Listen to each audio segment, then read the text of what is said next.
प्रिय साथियों नमस्कार, मैं जसवंत सिंह कैलासिया। हमारी यूट्यूब चैनल पाराद लोकतंत्र का अंकुरण में आपका स्वागत है। हमारी एक इंग्लिश चैनल भी है जिसको हमने नाम दिया है पाराद जर्मिनेट्स द डेमोक्रेसी। हम सोशल मीडिया के अन्य प्लेटफॉर्म पर भी उपलब्ध हैं। कृपया डिस्क्रिप्शन में जा कर के हमारे अन्य प्लेटफॉर्म का भी आप अवलोकन कर सकते हैं। हमारी इस चैनल का क्या उद्देश्य है, किन उद्देश्यों के लिए निर्मित की गई है और उसकी क्या फिलॉसफी है, इस विषय में भी सार संक्षेप में आपको हमारे डिस्क्रिप्शन में पढ़ने को मिल जाएगा। जैसा कि आपको ज्ञात है, इन दिनों हम अन्य पिछड़ा वर्गों के संबंध में एक वीडियो की श्रृंखला आपके सामने प्रस्तुत कर रहे हैं। हमने इस विषय में 3 एपिसोड प्रस्तुत किए हैं। आज की डेट में हम चौथा एपिसोड आपके सामने प्रस्तुत कर रहे हैं। इस श्रृंखला का जो शीर्षक है वो इस प्रकार से है, अन्य पिछड़ा वर्ग ओबीसी मात्र सांस्कृतिक आंदोलन से ही शासन प्रशासन में समुचित भागीदारी ले सकता है। मैं इस श्रृंखला का चौथा एपिसोड आपके सामने इस तरह से प्रस्तुत करता हूँ। ओबीसी को ये बात ध्यान में रखना होगा कि इतिहास गवाह है, कोई भी शासक वर्ग कभी भी अपने सत्ता शक्ति सुखों को चांदी की थाली में परोसकर अपने प्रतिस्पर्धी यहाँ समझें शासित वर्ग को नहीं सौंपता, उन्हें छीनना होता है। इसके लिए पहले युद्ध होते थे, अब लोकतांत्रिक तरीके से संवैधानिक दायरे में रहकर इसके लिए भारतीय संविधान में, अंतर्राष्ट्रीय व्यवस्थाओं में और राजनीति विज्ञान में ढेर सारे सरलतम सस्ते तरीके उपलब्ध हैं। उन्हें खोजकर बड़ी चतुराई से अपनाने की आवश्यकता है। हमने स्वयं ने हमारी पार्टी पाराद के विजन डॉक्यूमेंट में अनेक ऐसे फूल प्रूफ तरीकों का वर्णन किया है जिनको आप अपना कर बिना किसी अधिक धन एवं परिश्रम के भारतीय शासक वर्ग को सत्ता शक्ति केंद्रों से पृथक कर समानुपातिक जन प्रतिनिधित्व स्थापित किया जा सकता है। कृपया हमारी इस चैनल की लिंक पर जाकर इस बाबत एपिसोड देखे जा सकते हैं, जिसका कि वर्णन डिस्क्रिप्शन में दिया गया है। यहाँ दुख की बात यह है कि ओबीसी नेतृत्व भारतीय शासक वर्ग के गुणधर्म को समझ नहीं पा रहा है, उसकी तरकीबों और तदबीरों ट्रिक्स एंड टैक्टिक्स को समझ नहीं पा रहा है। अब हम आपको इस प्रकार ये समझाना चाहेंगे कि वास्तव में ओबीसी नेतृत्व को, उसके आंदोलन को क्या करना चाहिए और क्या नहीं करना चाहिए। तो पहला उपबिंदु है ओबीसी आंदोलन में विरोधाभास के नियमों का अभाव। मैं इस उपबिंदु को इस तरह से पुनः पढ़ रहा हूँ। ओबीसी आंदोलन में विरोधाभास के नियमों का अभाव। भारत में ओबीसी आंदोलन की वही दुर्दशा है जो कभी भारत में कम्युनिस्ट आंदोलन की थी और आज कम्युनिस्ट आंदोलन समाप्त हो चुका है। यहाँ कम्युनिस्ट आंदोलन की नकारात्मकता का वर्णन करना प्रासंगिक नहीं होगा, लेकिन कुछ महत्वपूर्ण रहस्यों को बताना आवश्यक है। पहला यह कि कम्युनिस्ट पार्टियों के फील्ड कैडर्स, कथित कॉमरेड अधिकतर ओबीसी वर्गों के ही होते हैं। इसी वर्ग से कम्युनिस्ट पार्टियों को सबसे ज़्यादा चंदा फंड आता है। दूसरे यह कि इस संपन्नों हैव्स के विरुद्ध विपन्नों हैव नॉट्स के आंदोलन की कमान संपन्नों ने, हैव्स ने ही संभाल रखी है। तीसरे यह कि भारत में कथित कम्युनिस्ट आंदोलन को भारतीय शासक वर्ग ने एक सत्ता शक्ति केंद्रों पर कब्जा करने, श्रमिक वर्गों को मूर्ख बनाने तथा चुपके से पूंजीवाद अधिनायकवाद को स्थापित करने के लिए औजार की तरह, एक टूल की तरह उपयोग किया, न कि व्यवस्था परिवर्तन के लिए।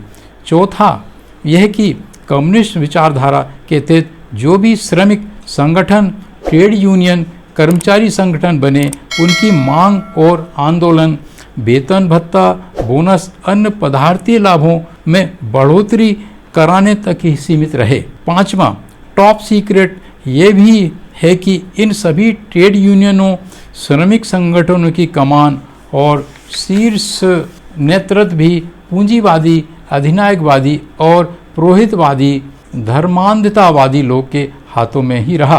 परिणाम ये हुआ कि शने शने वास्तविक श्रमिक आंदोलन भारत में समाप्त कर दिया गया और इस आंदोलन में हमारे करोड़ों ओबीसी युवाओं ने अपना जीवन खपा दिया। इन दिनों हमें जो विभिन्न ट्रेड यूनियन, श्रमिक संगठन, कर्मचारी संगठन देखने को मिलते हैं, उनके अंदर की गहराई में अगर आप झांक कर देखेंगे तो पाएंगे कि वे भारतीय शासक वर्ग के ही चट्टे बट्टे कित एंड किन ही हैं। यही हाल भारत की कम्युनिस्ट पार्टियों का भी है। यहाँ ओबीसी के आंदोलन के प्रसंग में श्रमिक, ट्रेड यूनियन, कम्युनिस्ट आंदोलनों का हवाला देना इसलिए आवश्यक है कि इन आंदोलनों में अधिकतर फील्ड कैडर्स, कॉमरेड्स ओबीसी समाज के ही होते हैं। वे अच्छी तरह से भारतीय शासक वर्ग द्वारा ठगाए जाते हैं, मूर्ख बनाए जाते हैं और इमोशनली ब्लैकमेल होते रहते हैं। कॉमरेड माओ से तुंग ने एक वैज्ञानिक सार्वभौमिक नियम प्रतिपादित किया है जिसे विरोधाभास का नियम को इंग्लिश में कहते हैं, लॉ ऑफ कॉन्ट्रडिक्शन है। इसमें मानवीय जीवन के अनेक पहलुओं पर चर्चा की गई है, लेकिन हम यहाँ ओबीसी आंदोलन के पहलुओं के विषय में ही चर्चा करेंगे। जैसा कि हमने कहा है, भारतीय शासक वर्ग एवं ओबीसी वर्ग में भौगोलिक, ऐतिहासिक, सांस्कृतिक एवं आस्था संबंधी विलोमताएं हैं। इनमें सबसे ज़्यादा हानिकारक फैक्टर कारक है आस्था एवं संस्कृति का। भारतीय शासक वर्ग के धर्म, आस्था एवं संस्कृति, जिसे कुल मिलाकर तकनीकी भाषा में ब्राह्मणवाद कहते हैं, जो बोलचाल की भाषा में हिंदू धर्म कहलाता है, से ओबीसी का कोई संबंध नहीं है। अर्थात ना तो वे हिंदू ही हैं और ना ही वे शूद्र ही हैं। गूढ़ रहस्य यह है कि ओबीसी का इनमें संस्कृतिकरण, संस्कृताइजेशन बहुत गहराई से हो गया है। इन गूढ़ रहस्यों के विषय में हम विस्तार से एक वीडियो सीरीज आपकी सेवा में कालांतर में अलग से प्रस्तुत करेंगे। इस संस्कृतिकरण, संस्कृताइजेशन के फंदे के कारण देश में उल्टी गंगा बह रही है। अर्थात लोकतंत्र में जहां ओबीसी 52% को दाता, डोनेटर, गिवर होना चाहिए, वो इन 10% भारतीय शासक वर्ग के सामने भिखारी, बेगर बना हुआ है। और इस पर मज़ेदार बात यह है कि ओबीसी ही देश का सबसे बड़ा प्राथमिक उत्पादक वर्ग है। यह बहुत बड़ा विरोधाभास, कंट्राडिक्शन है। इस दुखद अवस्था से कैसे निजात पाया जाए, अतः हमें कॉमरेड माओ से तुंग के विरोधाभास के नियम का अध्ययन करना होगा। कॉमरेड माओ ने अपने विरोधाभास के नियम के तहत ये प्रतिपादित किया है कि जब तक आप अपने प्रतिस्पर्धी के बीच स्पष्ट विभाजन रेखा नहीं खींच लेते और जब तक ये स्थिति उत्पन्न नहीं हो जाती कि आपका प्रतिस्पर्धी आपकी विचारधारा, स्कूल ऑफ थॉट्स पर हमला करने लगे और आप उसकी विचारधारा, स्कूल ऑफ थॉट पर हमला करने लगे, तब तक कोई उपलब्धि संभव नहीं है। कॉमरेड माओ आगे कहते हैं कि वे सब बातें जो आपका प्रतिस्पर्धी पसंद करता है उससे आपको नफरत करना है और आपका प्रतिस्पर्धी जिन बातों से नफरत करता है उससे आपको प्यार पसंद करना है। अर्थात जब तक आप अपने प्रतिस्पर्धी से हर मामले में विरोधाभास, कंट्राडिक्शन नहीं स्थापित, मेंटेन कर लेते, तब तक आपको सफलता मिलने वाली नहीं है। इन्हीं प्रसंगों में बाबा साहब अम्बेडकर कहा करते थे कि जब तक आप समस्याओं के मूल कारणों की सही जांच पड़ताल नहीं कर लेते, रोग के रोगाणुओं, पैथोजन की पहचान नहीं कर लेते, उसकी प्रकृति का अध्ययन नहीं कर लेते, तब तक बीमारी से निजात पाना संभव नहीं है। लेकिन 52% ओबीसी ने मात्र 10% शासक वर्ग के सामने पूरी तरह से अपने को समर्पित कर दिया है। वो अपने इस प्रतिस्पर्धी का धार्मिक, सांस्कृतिक एवं आध्यात्मिक गुलाम बना हुआ है। बाबा साहब अम्बेडकर इस अवस्था को एक मुहावरे के रूप में कहा करते थे, भारत में गुलाम गुलामी में ही मौज मस्ती कर रहा है और गुलामी में ही गौरवान्वित हो रहा है।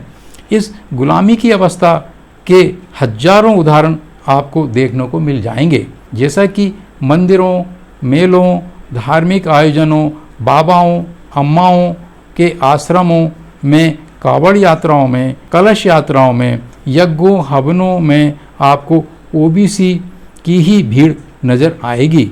इसीलिए माननीय काशीराम जी कहा करते थे, यह जो ब्राह्मणवाद की पालकी लादकर देश का ओबीसी वर्ग चल रहा है उसे कुछ नहीं करना है, बस इस पालकी को उतार कर जमीन पर रख भर देना है। ओबीसी की 95% समस्याएं अपने आप ही समाप्त हो जाएंगी। यही वे कारण है कि 52% विशाल ओबीसी जन समुदाय मात्र 5-10 भारतीय शासक वर्ग के सामने पिछले 75 वर्षों से चारों कोने चित है। और हमारा मानना है कि ये ही अवस्थाएं रहीं तो अगले 75 वर्षों में भी ओबीसी को कुछ हासिल होने वाला नहीं है। इस पर खतरनाक बात यह है कि ऐसा लगने लगा है कि अगले 5-7 वर्षों में देश का संविधान ही अधिकांश रूप से खत्म हो जाएगा। गैर आधिकारिक रूप से तो वो समाप्त हो गया है। तो फिर इस अनेकों छेद वाले अनुच्छेद 340 का अस्तित्व भी नहीं होगा, क्योंकि मुक्त व्यापार, निजीकरण, भूमंडलीकरण के कार्यक्रमों को व्यापक पैमाने पर लॉन्च करके इस दिशा में भारतीय शासक वर्ग ने मजबूती से कदम आगे बढ़ा दिए हैं। ओबीसी नेतृत्व को यह जान समझ लेना चाहिए कि ओबीसी का जाति आधारित जनगणना की मांग का आंदोलन करना और फिर ये उम्मीद करना कि जब आंकड़े आ जाएंगे तो फिर जनसंख्या के आधार पर शासन प्रशासन में समानुपातिक मात्रा में भागीदारी सुनिश्चित करवा लेगा। तो हमारा दावा है कि अगर ऐसी ही परिस्थितियां रहीं तो ओबीसी समाज के लिए ये बहुत बड़ा दुरहा स्वप्न, मृग तृष्णा, मृग मरीच का होगी। गूढ़ रहस्य है कि ये मांग और दान, डिमांडिंग एंड प्रोवाइडिंग का मामला नहीं है, जैसा कि अधिकतर लोग समझते हैं। वास्तव में ये मामला भारतीय शासक वर्ग की सत्ता शक्ति भोग में ऐसी कटौती या कमी का मामला है जिससे कि भारतीय शासक वर्ग धराशायी हो जाएगा।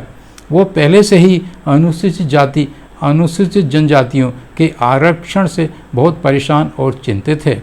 क्या कोई व्यक्ति अपने पैरों पर कुल्हाड़ी मारता है? क्या कोई व्यक्ति पेड़ की उस डाल को काटता है जिस पर वो बैठा है?